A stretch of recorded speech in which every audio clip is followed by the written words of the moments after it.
yanzu ka duba barna da yake so ya shigo harkan auratayya wadda sai ya sha kan kowa duwayonka. Wannan hidima da muka ɗauka na maganan aure sai ya sha kan kowa, duk tsayinka sai ya sha kanka.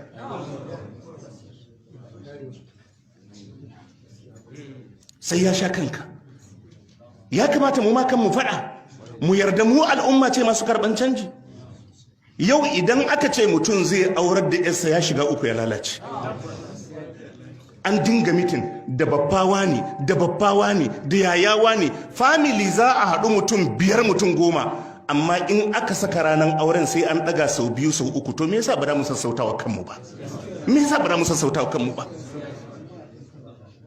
Yarinya ɗaya idan za a aurar a cikin gida sai an yi mitin sau 5 ba a shirya auren ba, saboda du ya buwayi yayunta ya buwayi baffanunta da kawunanta. Me a cikin wannan abu don Allah? Me a ciki? Yaushe kuma idan ba irin al'ummarmu ba a ce uba kai ne da ka sayi gado ma wadda zai kwanta da yarka, kai ne za ka saya mishi randa idan yana da uwa yana da uba, tukunyan da za a tuka tuwo uwarsa da ubansa su ci, kai da ka saya musu? Ka kalli wannan abun fa. Kai za ka saya mishi randa, kai za ka saya mishi ludayi, kai za ka saya mishi tukunya, kai za ka saya mishi duk wannan abu. Shi kuma an ɗora mishi abin da Allah bai ɗora mishi ba, ya je ya kawo akwatuna. Yanzu dai akwatuna sun fara fin ƙarfin kowa. Idan za a aurar da yarka kana murna an kawo mata akwatuna 10, kai ma ɗankan ai zai yi aure.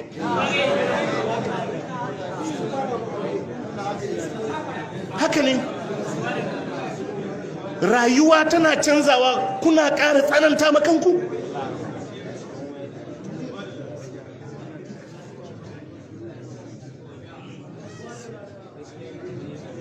Rayuwa tana canzawa.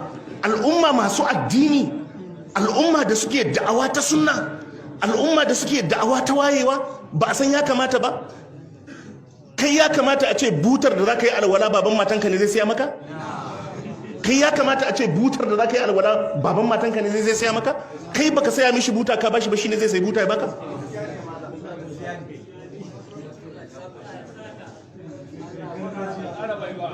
Jama'a mun fahimta?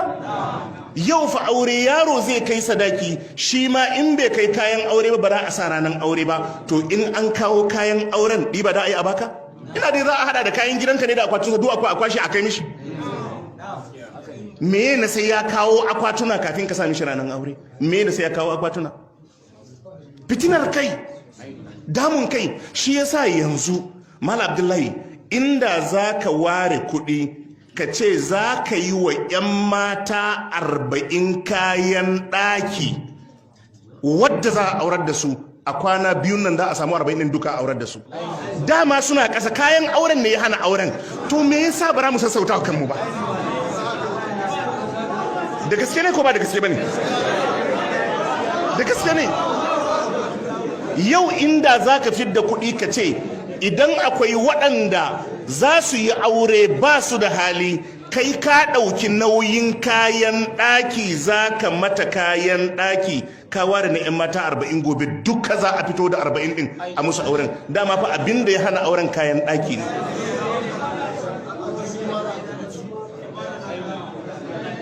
To yanzu wannan abin ba damu ma kan mu faɗa ba?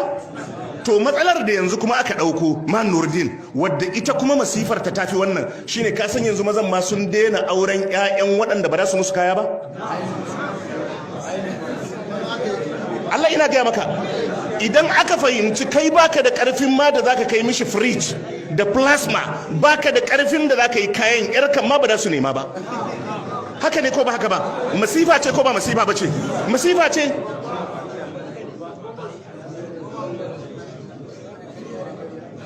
Ƙarya da ƙarya.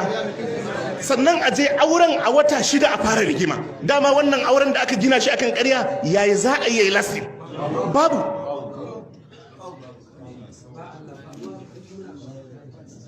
Wani ana magana da shi, wai ai kayan yana tsoron kar in ya aure ta bai yi ba. Na ce to ai in dai har kana tsammanin in ya aure ta ba zai mata kaya ba, to bai kamata dama ka kama bashi yarka ba, don baka yarda da shi ba.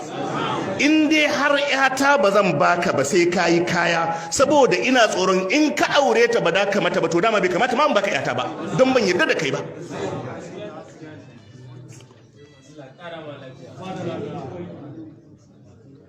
To duk waɗannan abubuwa matsalar mu shine kullum muna cikin karatu, amma ga miyagun al'adu suna so su sha kanmu,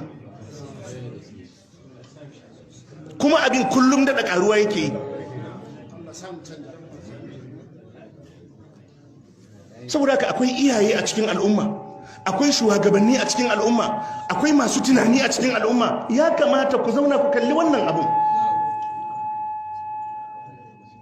Idan an kawo kanwar ku akwatuna 10 kuna dauka a Facebook kuna turawa, kuma dan gidan ku ai sai je aure. Haka ne, shi ma dan gidan ku sai je. To duka waɗannan ababa da Allah ke cewa mu je mu duba, ma'ana mu ga yadda ƙarshen barna ya ƙare, mu ga yadda ƙarshen barna ya ƙare, mu ga yadda kuma ƙarshen alkhairi ya zo da nasara.